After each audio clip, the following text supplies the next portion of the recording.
Absolutely. এটা নিয়ে আসলে আমরা নানার সময় আরও নানা কথা আমরা নিশ্চয়ই বলতেও পারবো। কিন্তু আপনাকে আমি আমি যে আদারাইজেশনের কথা দিয়ে আপনি শুরু করেছিলেন, এবং আমি আপনাকে চিনি, আমি প্রফেসর ডক্টর মোহাম্মদ ইউনূসকে চিনি, তার ক্যাবিনেটে যারা আছেন তাদের অনেককেই চিনি। অনেকেই কিন্তু তাদের সারাটা জীবনে আদারাইজেশনের বিপক্ষে মাথা উঁচু করে দাঁড়িয়েছেন। আপনি তো বটেই, ডক্টর ইউনূস বটেই।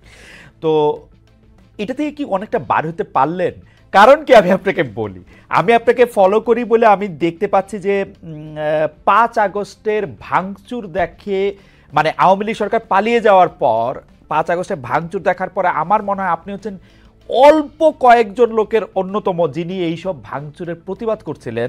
এবং তিনি লিখেছিলেন যে, আপনি লিখেছিলেন যে শপথ নিয়ে মাননীয় প্রধান উপদেষ্টার প্রথম ৩২ নম্বরের বাড়িতে যাওয়া উচিত। কিন্তু আমরা কিন্তু দেখেছি যে সে ৩২ নম্বর বাড়ি ভাঙা হয়েছে।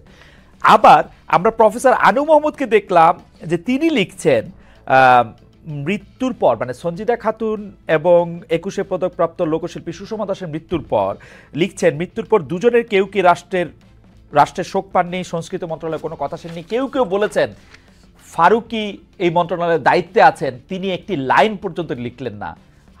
আপনি এটা কিভাবে দেখেন ফারুকী ভাই? মানে আচ্ছা, প্রথম দুইটা প্রসঙ্গে আসি। একটা হচ্ছে যে সবগুলো জিনিস আমাদের একটু কনটেক্সটে দেখলে আমাদের বলতে এবং বুঝতে সুবিধা হবে। হাসিনা ১৬ বছর যে অত্যাচার করেছে মানুষের উপর, তারপরে যে পালিয়ে গেল ভারতে, পালিয়ে যাওয়ার পরে আমাদের সকল বিবেকবান মানুষের কাজই ছিল, আমরা জানি এরকম যখন দেখেন, আপনাকে একটা সহজ কথা বলি, হাসিনা যদি ভোটে ক্ষমতা থেকে যেত তাহলে ওটার কনটেক্সট, আর যখন আপনাকে রক্ত দিয়ে তাড়াতে হয়েছে, দুইটার কনটেক্সট আলাদা। যখন আপনাকে এরকম একটা অত্যাচারী শাসককে গণ আন্দোলনের মধ্য দিয়ে তাড়াতে হয়, তখন মানুষের মধ্যে ক্ষোভ পুঞ্জীভূত হয়, একটা ঝড় হয় ভেতরে, রাইট? এখন বিবেকবান মানুষদের কাজ এই ঝড়টাকে এবং ঝড়ের কারণকে শ্রদ্ধা জানিয়েও এটা বলা যে আসুন আমরা একটু সংযত হবার চেষ্টা করি। আপনি যদি বেগম খালেদা জিয়ার আহ্বানটা দেখেন, আপনি ১৭ বছর ওনার চেয়ে বেশি অত্যাচারিত কেউ হয়নি। আমরা তো আওয়ামী লীগের ভয়ে কি বলে কথা কম বলতাম, চেপে থাকতাম, বা একটা স্ট্যাটাস দিয়ে পরে আবার দুইটা স্ট্যাটাস দিয়ে ওটাকে থামাতে হতো, এরকম ভাবে আমরা চলেছি, রাইট? কিন্তু বেগম খালেদা জিয়া তো বোধহয় সবচেয়ে অত্যাচারিত মানুষ। আপনি দেখেন যে উনি শেখ হাসিনা পালিয়ে যাওয়ার পরে উনি যে আহ্বান জানিয়েছেন, সেখানে কি আহ্বান জানিয়েছেন? উনি আহ্বান জানিয়েছেন সবাইকে সংযত হতে। আমি মনে করি এটাই হচ্ছে ম্যাচিওর কাজ। কিন্তু পাশাপাশি যে মানুষ খুব জানাচ্ছে, আপনি পৃথিবীর অন্যান্য দেশে যত বড় বিপ্লব হয়েছে সেখানেও দেখবেন বিপ্লবের পরে কিন্তু এই ধরনের উত্তেজনাগুলো থাকে। বিপ্লবের পরে কিন্তু আপনি আশা করতে পারেন না যে একটা সাধারণ স্বাভাবিক দিন যেরকম হয়, বড় অভ্যুত্থান পরবর্তী দিন একই রকম হবে, তা না, রাইট? আচ্ছা, এখন হাসিনা পালিয়ে যাওয়ার পরে আপনি কি আওয়ামী লীগের মধ্যে কোনো অনুশোচনা দেখেছেন? না, দেখি। আপনি তাদের মধ্যে কোনো আপনি কি বিশ্বাস করেন যে তারা মনে করে? আমি তো আওয়ামী লীগই দেখি না। আওয়ামী লীগ বলতে আমি আওয়ামী লীগ নাই তো, মানে আওয়ামী লীগ বলতে তো একটা সোশ্যাল মিডিয়াতে একটা জন বা একটা কুজন তারা কিছু একটা দাবি করলে তো তাদেরকে তো আর মানে আমি আর তারা আমার গণনায় নাই। হ্যাঁ, অনলাইনে আছে। এখন আমি যেটা বলতে চাচ্ছিলাম সেটা হচ্ছে, আপনি এত বড় অপরাধ করেছেন, ভারতে বসে বসে হুমকি দিচ্ছেন ২৮৭ জনকে খুন করা হবে, মানে তাদেরকে দেখে নেবো, একজন মারলো যা, ২৮৭ জন মারলো তা, তাকে কি আপনি সুস্থ মানুষ মনে করেন? এটা সুস্থ মানুষের লক্ষণ না। এখন আপনি যখন এই উস্কানিগুলো দিতে থাকবেন, তখন কিন্তু আপনাকে আবার মনে রাখতে হবে, একটা বড় অভ্যুত্থানের পরে মানুষের মধ্যে কিন্তু উত্তেজনা অনেক বেশি থাকে। এটা স্বাভাবিক হতে সময় লাগে, এবং এই সময়টা তো আমরা পাইনি, বরং আমরা উস্কানি পেয়েছি।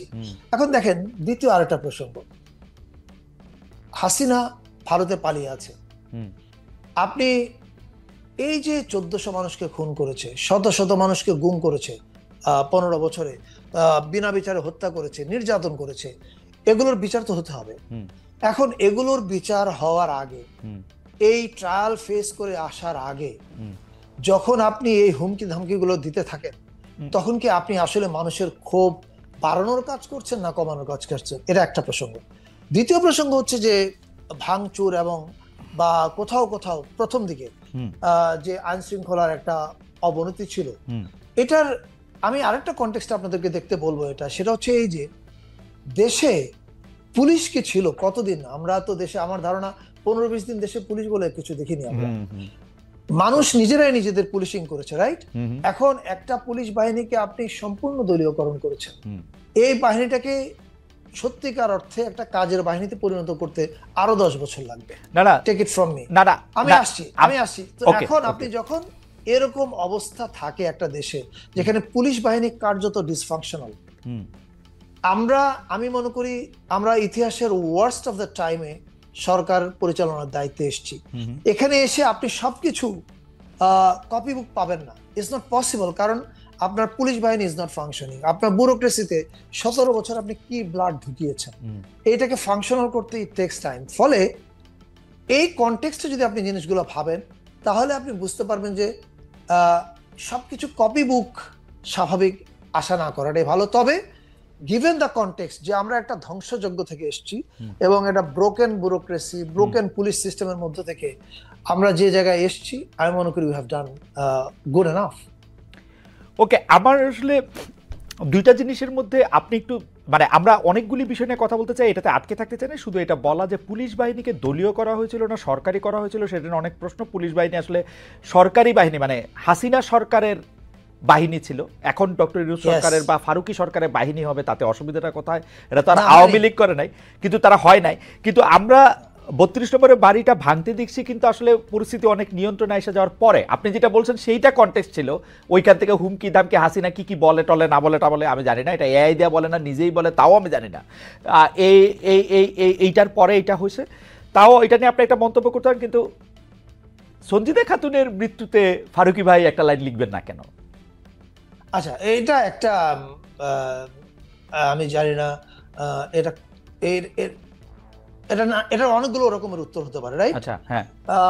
প্রথম কথা হচ্ছে যে সঞ্জিদা খাতুন এবং ছায়ানটের কথা যদি বলি, আপনি যদি দেখতেন যে এবারের নতুন বছরের আয়োজনে আমরা ছায়ানটকে আমন্ত্রণ জানাইনি, তাহলে আপনি বলতে পারতেন যে আমরা পার্টিজান আচরণ করছি।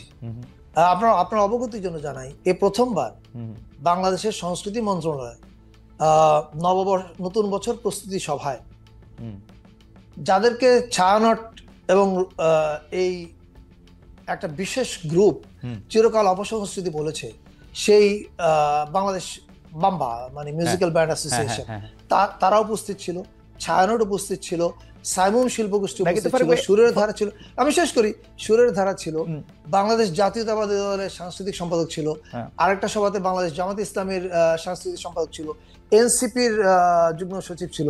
আমরা কিন্তু একটা অল ইনক্লুসিভ এবং বিভিন্ন জাতিগোষ্ঠীর সদস্যরা ছিল আয়োজনের দিকে আমরা গেছি। তার অর্থ কি? অর্থ হচ্ছে এই যে আমরা কোনো মানুষকে বা কোনো সংগঠনকে আদারাইজেশন করছি না। এখন আপনার একটা পার্টিকুলার কোয়েশ্চেন কি, যে সংস্কৃতি মন্ত্রণালয় সঞ্জিদা খাতুনের মৃত্যুর পরে কেন বিবৃতি দিল না? সংস্কৃতি মন্ত্রণালয়কে আসলে সবার ক্ষেত্রে বিবৃতি দেয় আমি ঠিক জানি না। এখন আপনার কাছে মনে হতে পারে আমি বিবৃতি কেন দেইনি, এটাকে কেন আমি অতটা